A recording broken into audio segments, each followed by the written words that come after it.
Olá, pessoal, tudo bem? Vamos para mais uma aula de tratamento de resíduos industriais e hoje a nossa aula será sobre reator anaeróbio de leito de lodo, o ASP. Lembre-se lá da nossa pirâmide, estão aí com o elemento combustível de vocês, força, disposição, mente aberta para aprender e vão anotando todos os detalhes.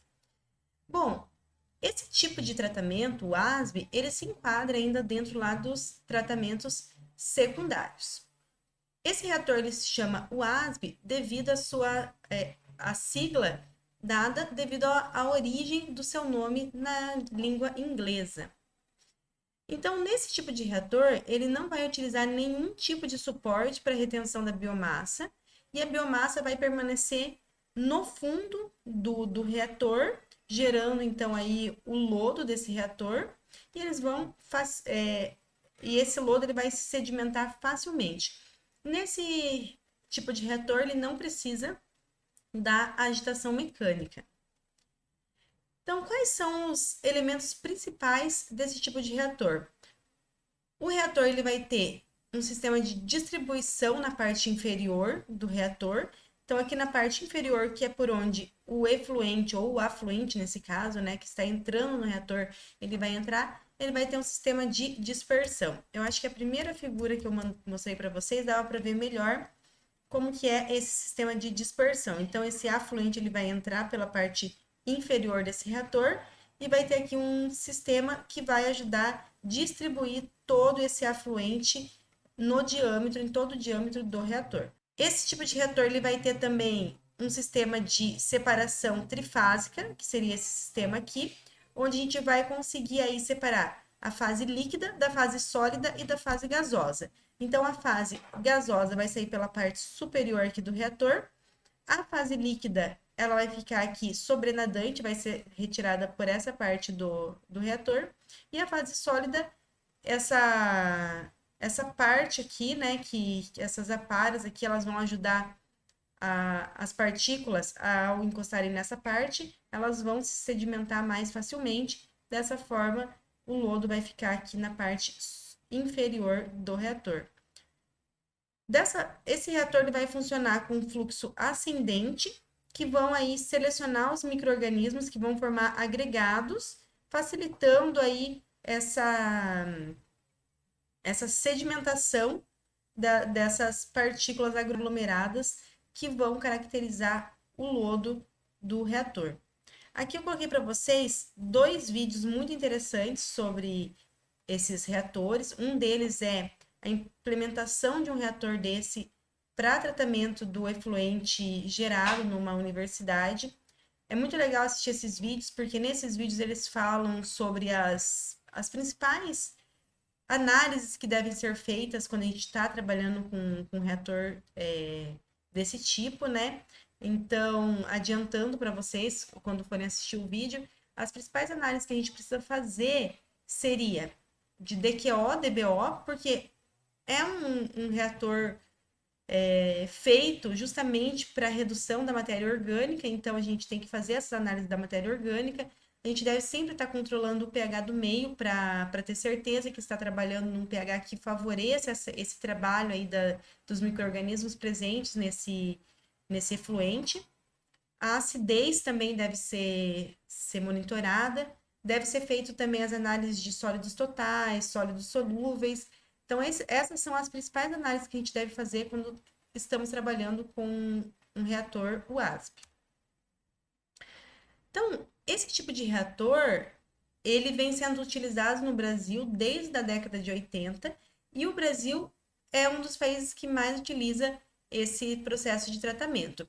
Existem também outras nomenclaturas utilizadas para o mesmo reator UASB, que seria digestor anaeróbio de fluxo ascendente, reator anaeróbio de fluxo ascendente, reator anaeróbio de leito fluidizado, reator anaeróbio de fluxo ascendente e manta de lodo, reator anaeróbio de fluxo ascendente através de leito de lodo. Então, basicamente, são diferentes nomenclaturas para o mesmo processo.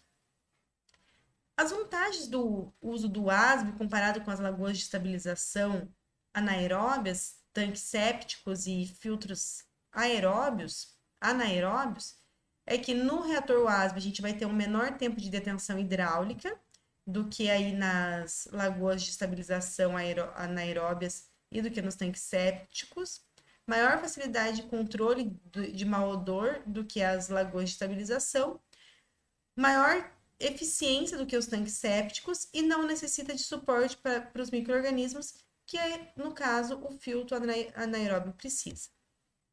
As desvantagens, então, do ASB comparado com esses outros processos é a grande interferência de flutuações de vazão comparado aí com as lagoas de estabilização.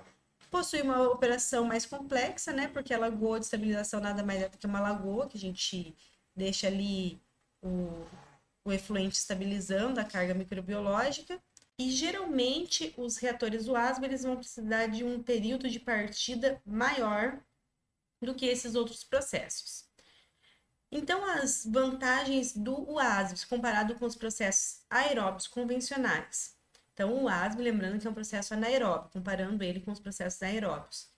As vantagens é que o UASB ele vai ter uma baixa produção de lodo, uma baixa demanda diária, um baixo custo de implantação e operação, um baixo consumo de energia, apenas para a estação elevatória, produção de biogás, né, metano, boa desidratabilidade do lodo e reinício de operação relativamente rápido. Lembrando que para dar o start, né, nesse tipo de reator, para a operação começar a ocorrer, ele precisa de um tempo maior, só que quando a gente vai dar um reinício, então é que ele tem esse tempo mais rápido que alguns outros processos. E as desvantagens, comparando então aí com os processos aeróbicos convencionais, é a possibilidade de exalar odores, né, maus odores, operação mais complexa, elevado período de partida lá para o início, de 3 a 6 meses sem um inóculo, e necessidade de um pós-tratamento, porque ele não possui uma eficiência tão alta para a remoção da matéria orgânica. Então, agora falando sobre os parâmetros de projeto de um reator desse tipo. Muito importante a gente calcular o tempo de detenção hidráulica, que é o tempo que a gente vai ter ali da entrada desse afluente até a saída desse, no caso agora, efluente desse reator. É o tempo que ele vai permanecer no reator para que seja o suficiente para que a gente atinja na saída os parâmetros desejados, as concentrações dos parâmetros desejados. Então, o tempo de detenção hidráulica, ele é dado pelo volume do reator dividido pela vazão que a gente tem ali. E a carga hidráulica volumétrica? Então, a carga hidráulica volumétrica, ela vai ser a vazão dividido pelo volume. Então, na verdade, a carga hidráulica volumétrica, ela é o oposto, né, o inverso do tempo de detenção hidráulica. Então, essa carga orgânica volumétrica é o quanto, né, que a gente está colocando naquele reator, quanto em volume que a gente está colocando dentro do reator, por volume do reator num determinado tempo, por exemplo, dia. E a gente vai adotar essa carga hidráulica volumétrica sempre menor do que 5 metros cúbicos de afluente entrando no reator por metros cúbicos do reator em um dia. Outro parâmetro importante de se calcular é a carga orgânica volumétrica. Então, a carga orgânica volumétrica, ela vai nos dar uma medida da quantidade de massa de DQO por um volume do reator em determinado tempo num dia. E como que a gente calcula essa carga orgânica volumétrica? A gente vai calcular levando em consideração a vazão de entrada no reator, a concentração do substrato no afluente, que seria a concentração de DQO que está entrando no reator. E a gente vai adotar essa carga orgânica volumétrica menor do que 15 kg de DQO por metro cúbico por dia. E se tratando de esgoto sanitário, a gente vai adotar um valor de carga orgânica volumétrica menor do que 3 kg de DQO por metro cúbico por dia. Outro parâmetro importante é a velocidade ascensional. Então, é a velocidade de subida, né? Como que a gente vai calcular essa velocidade de subida? Vai ser a vazão dividido pela área. O que é a área, no caso aqui, que a gente está trabalhando, né? A área seria a área da seção transversal. Então, o que é essa área da seção transversal? Nada mais é do que o volume desse reator dividido pela altura. Então, se a gente fizer substituir essa área por esse termo volume dividido por altura, nós sabemos que vazão dividido por volume é 1 sobre o tempo de detenção hidráulica, né? Ou então, se a gente fizer o contrário, volume dividido por vazão é o tempo de detenção hidráulica. Então, essa velocidade ascensional ela vai ser dada pela altura do reator dividido pelo tempo de detenção hidráulica. E a gente vai adotar aí uma velocidade média de 0,5 a 0,9 metro por hora, uma velocidade máxima de 0,9 a 1,1 metro por hora, e a velocidade de pico, né? Então, se houver algum pico aí, a gente adota em 1,5 metros por hora. Essas velocidades, de onde que elas vêm? Elas vêm de normas e legislações que já são estabelecidas. E também agora falando sobre o número de distribuidores do afluente, que são aqueles distribuidores que vão ser os responsáveis por distribuir de forma uniforme o afluente na entrada do reator. A gente vai calcular, levando em consideração a área da seção transversal do equipamento e a área de influência de cada distribuidor. A área de influência de cada distribuidor, a gente tem que adotar valores de 1,5 a 4 metros quadrados para esgotos domésticos. E a velocidade nos tubos distribuidores, né? Essa velocidade ela vai ter que ser menor do que 0,2 metros por segundo, isso para evitar arrastes de ar.